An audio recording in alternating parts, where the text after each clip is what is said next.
how to use your digital One4All card in store.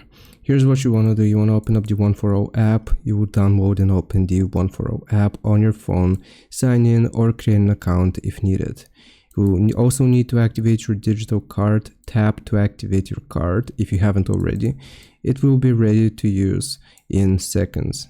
Next, you will add your card to Apple Pay or Google Pay if you're on Android. From within the app, you will get a button to do so.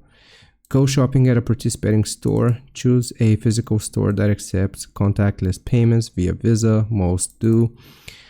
Pick your items you want to browse, choose, and get what you need. At checkout, when you're ready to pay, you will open up Apple Pay or your Google Pay wallet, and you'll just tap to pay. You want to hold your phone near the card reader, just like using a contactless bank card.